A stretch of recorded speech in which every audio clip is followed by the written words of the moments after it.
Sarah's demolition hammer struck the concrete with thunderous force, each blow echoing her 17 years of suppressed rage. Behind her, the HOA president's black SUV screeched to a halt, followed by 3 more vehicles. "You think you can destroy what I built?" Margaret's voice cut through the morning air like a blade. But as the dust settled and the pool crumbled, Sarah discovered something buried beneath, something that would expose the dark secret Margaret had been hiding all along. The real battle was just beginning. Part 1. The demolition hammer bucked. In Sarah Chen's hands like a wild animal, sending shockwaves up her arms as chunks of concrete exploded from the pool's edge. Sweat beaded on her forehead despite the cool October morning, but she didn't stop. Couldn't stop. Each strike was 17 years of frustration given physical form. "Take that, you overpriced piece of garbage," she muttered, adjusting her safety goggles as another section crumbled away. The pool that had been the centerpiece of their backyard, the pool that had cost them their daughter's college fund, their marriage, and nearly their sanity, was finally coming down. The irony wasn't lost on her. 3 months ago, she'd been desperately trying to save this very pool, calling contractor after contractor, begging for quotes she couldn't afford. Now, with the divorce papers signed and the house going on the market, destruction felt like the only honest thing left to do. Her phone buzzed, a text from her realtor, showing at 2 p.m. "Make sure the yard looks presentable." Sarah snorted. Presentable. Right. She glanced at the crater where the shallow end used to be, at the scattered chunks of concrete and twisted rebar, at the muddy water that had turned her once pristine lawn into a swamp. This was as presentable as her life got these days. The hammer struck again, and this time she felt something give way beneath the surface. Not just concrete, but something softer. She paused, wiping her brow, and noticed a strange discoloration in the soil where the pool wall had been. The earth was darker here, almost black, with an odd, musty smell that made her stomach turn. "Probably just old fertilizer," she said aloud, though something about the sight made her skin crawl. She'd lived in this house for 17 years, and she'd never used anything that would stain the soil like that. The rumble of engines made her look up. A black Mercedes SUV was pulling into her driveway, followed by a white pickup truck and 2 more cars she didn't recognize. Her heart sank as she recognized the driver of the SUV. Margaret Blackwood, president of the Willowbrook Estates Homeowners Association and the bane of Sarah's existence for the better part of 2 decades. Margaret stepped out of her vehicle with the measured precision of a general surveying a battlefield. At 62, she carried herself with the kind of rigid authority that came from years of wielding petty power over her neighbors. Her silver hair was pulled back in a severe bun, and her tailored blazer looked expensive enough to fund a small country. "Sarah Chen," Margaret's voice carried across the yard with the weight of impending doom. "What exactly do you think you're doing?" Sarah set down the demolition hammer and pulled off her work gloves, buying herself time to think.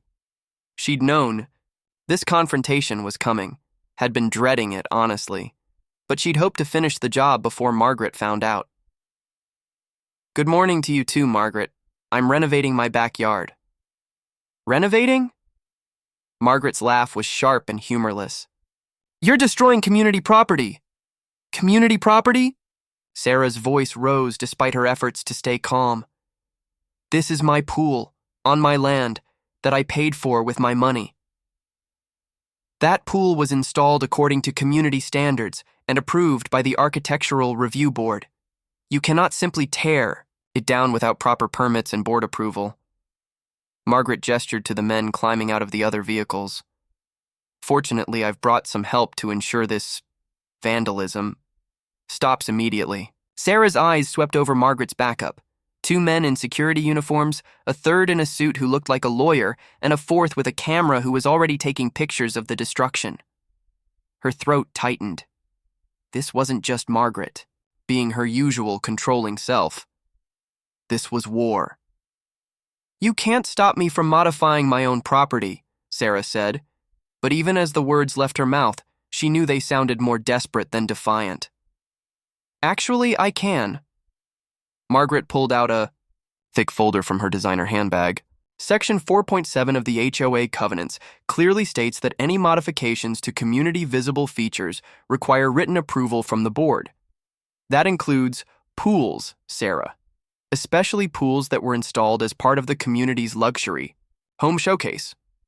Luxury home showcase? Sarah stared at her. What are you talking about? I installed this pool in 2007 with my own contractor. Margaret's smile was predatory. Did you? Or did you think you were paying for something that had already been provided by the Community Development Fund?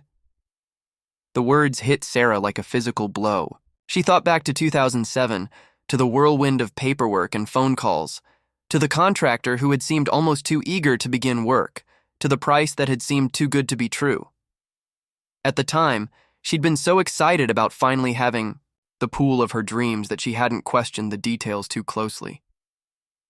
That's impossible, she whispered. Is it? Margaret opened the folder and pulled out a set of documents. Here's the original development plan for Willowbrook Estates filed in 2006. Note the Community Amenities Fund allocation for model home improvements. Here's the contractor agreement signed by me as board president for pool installation at 1247 Oak Grove Lane. She held up another paper. And here's your payment receipt for maintenance and upkeep, not installation. Sarah snatched the papers from Margaret's hands, her eyes scanning the dense legal text. The words swam before her eyes, but slowly, horribly, the picture became clear. The pool hadn't been hers at all. She'd been paying for 17 years to maintain a community asset that happened to be in her backyard. This can't be legal, she said, but her voice lacked conviction. Oh, but it is. You see, Sarah, your lot was designated as the community pool site during the original development phase. The pool was installed using HOA funds as a community amenity, with your backyard serving as the location in exchange for a significant reduction in your property assessment fees. Margaret's voice took on a lecturing tone. Of course, you were supposed to be informed of this arrangement, but sometimes paperwork gets overlooked. The security guards were moving closer now, flanking Margaret like bookends. The man with the camera continued taking pictures, documenting every angle of the destruction. Sarah felt trapped, suffocated by the weight of 17 years of lies. You knew, she said suddenly, the realization hitting her like a sledgehammer. You knew all along that I didn't know. Margaret's mask slipped for just a moment, revealing something cold and calculating underneath. I knew that some residents needed to be protected from making financial decisions they couldn't afford. Your family was struggling even then, Sarah. The pool arrangement was a kindness. It gave you access to a luxury amenity while ensuring the community's investment was protected. A kindness? Sarah's voice cracked. I spent our daughter's college fund on repairs for this thing. I took out a second mortgage to replace the filtration system. My husband and I fought about the expenses for years. It destroyed our marriage. That was your choice. No one forced you to over-maintain a perfectly functional community asset. The casual cruelty of the statement took Sarah's breath away. She looked at the partially destroyed pool, at the black soil exposed beneath, at the smug expression on Margaret's face, and something inside her snapped. Get off my property. I'm afraid that's not possible. This is community business now. Margaret nodded to her security team. Gentlemen, please secure the area. Ms. Chen is clearly emotionally unstable and poses a danger to community assets. The guards moved forward, but Sarah stepped back toward the demolished pool edge, the hammer still within reach. Don't you dare. This is still my land, and you have no right. Actually, we do. The suit-wearing man spoke for the first time, his voice oily with legal authority. Ms. Blackwood has obtained an emergency injunction preventing further destruction of community property. You're in violation of a court order, Ms. Chen. What court order? When? I was never served. Emergency proceedings don't require advance notice when community assets are at immediate risk. He pulled out his own set of papers. This was filed at 6 a.m. this morning. Sarah stared at him in disbelief. How did you even know I was doing this? Margaret's smile returned, sharper than before. The community surveillance system is quite comprehensive, dear. We've been monitoring the situation since you made your first hammer strike at 7:30 a.m. The surveillance system. Sarah had forgotten about the cameras Margaret had pushed through 3 years ago, allegedly for security purposes. Now she realized. They were less about protecting residents and more about watching them. "This is insane," Sarah said. "You can't just—" Her words were cut off by a sound that made everyone freeze, a low, ominous cracking. One of the security guards had stepped too close to the pool's edge, and his weight was causing the already compromised concrete to give way further. "Back up!" Sarah shouted, but it was too late. The section of pool wall collapsed inward with a thunderous crash, sending up a cloud of dust and debris. Detective Ray Morrison had seen a lot of things in his 23 years with the county sheriff's department, but a decades-old skeleton buried under a suburban swimming pool was a new one. He crouched at the edge of the excavation site, his weathered face grim as the forensics team carefully extracted bone after bone from the dark soil. "What's the preliminary assessment, Doc?" he asked the medical examiner, who was photographing the skull from multiple angles. Dr. Elena Vasquez looked up from her camera, her expression troubled. "Adult male, probably mid-30s based on bone density and wear patterns. Been here a long time, I'd estimate 15 to 20 years minimum. Cause of death?" She pointed to a distinctive crack running along the back of the skull. "Blunt force trauma. This wasn't natural." Morrison nodded grimly and turned to survey the crowd that had gathered despite the police tape. Word traveled fast in neighborhoods, like Willowbrook Estates, and half the subdivision seemed to have found reasons to walk their dogs or check their mailboxes in the past 2 hours. Margaret Blackwood stood apart from the other residents, flanked by her lawyer and looking like she was trying very hard to appear calm. Every few minutes, Morrison caught her glancing toward the excavation site with an expression he couldn't quite read. Fear, certainly, but something else too. Guilt, maybe. Or calculation. "Detective Morrison?" Sarah Chen approached the tape. Line. Her earlier shock having given way to a kind of fierce determination. "I need to tell you something. Ma'am, I understand this is your property, but we need to keep the area clear while... It's about Margaret. About the pool. About why she was so desperate to stop me from tearing it down." Sarah's voice was urgent, insistent. This wasn't random. She knew.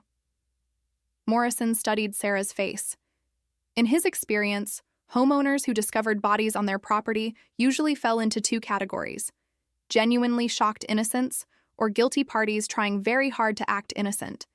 Sarah Chen radiated authenticity, but he'd been fooled before. "What makes you think Ms. Blackwood knew about the remains?" "Because she knew about everything else. The pool installation, the funding, the surveillance.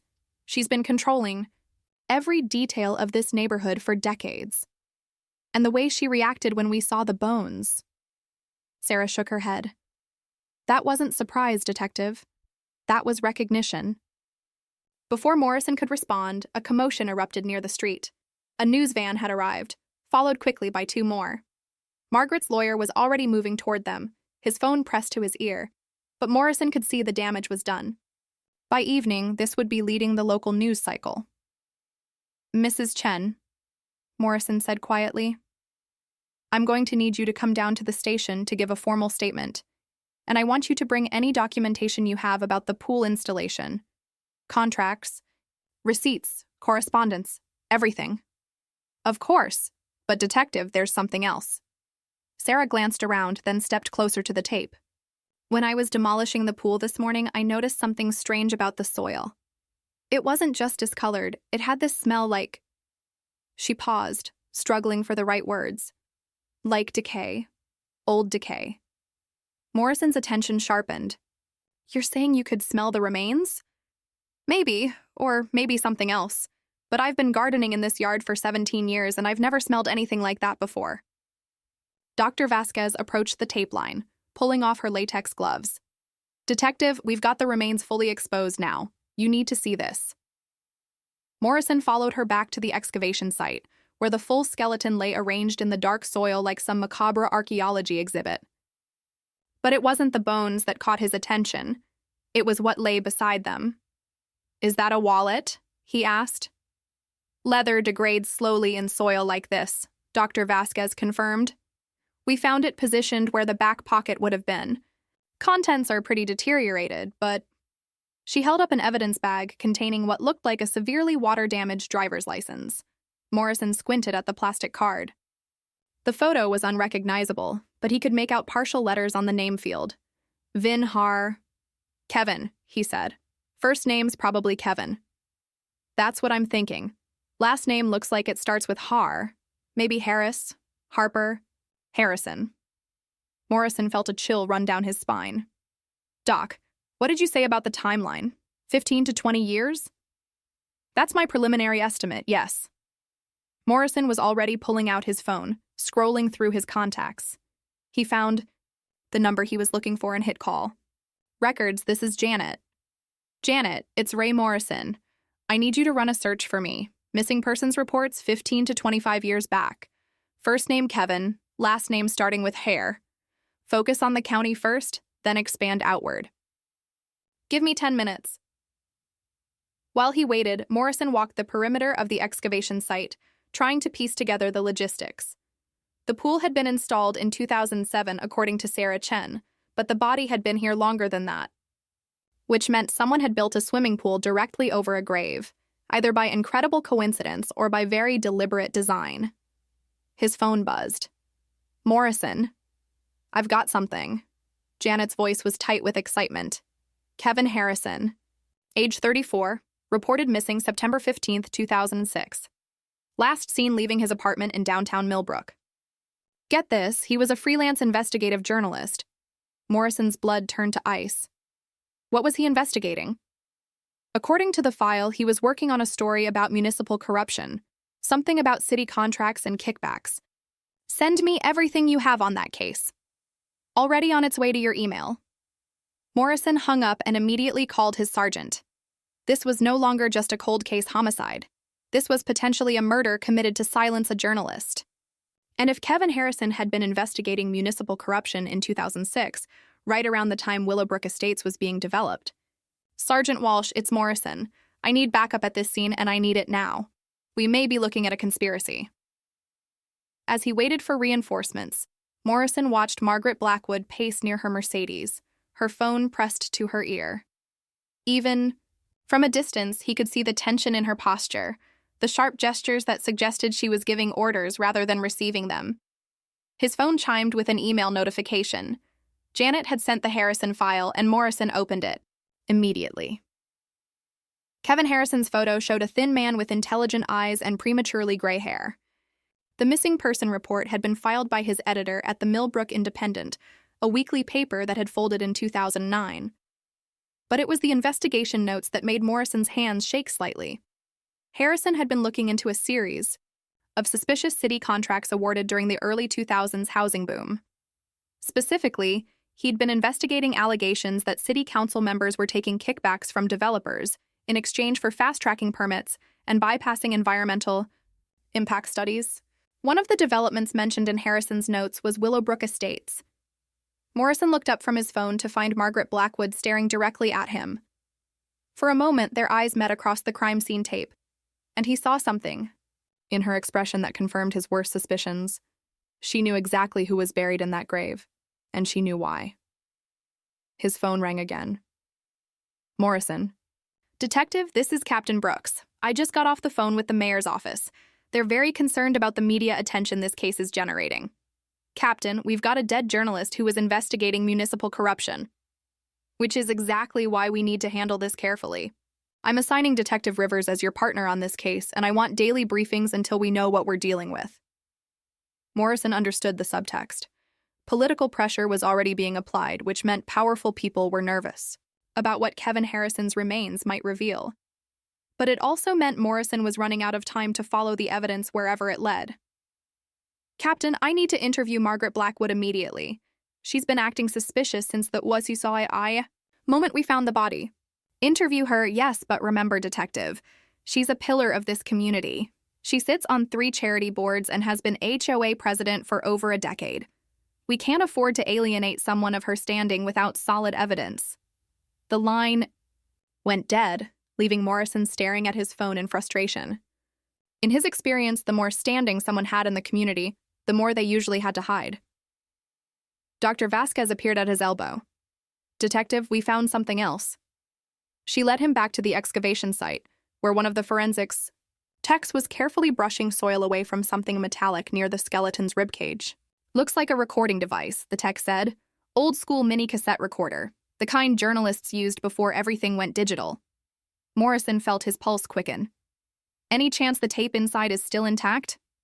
"Maybe. The casing protected it somewhat, and the soil conditions were actually pretty good for preservation. We'll know more once we get it to the lab." As the forensics team carefully extracted the recorder, Morrison became aware of a new presence at the crime scene tape. A woman in her 50s, well-dressed but with the kind of sharp eyes that suggested she was used to asking difficult questions. "Detective Morrison?" she called out. "I'm Linda Chen, Sarah's sister. I'm also an attorney, and I think there's something you need to know about."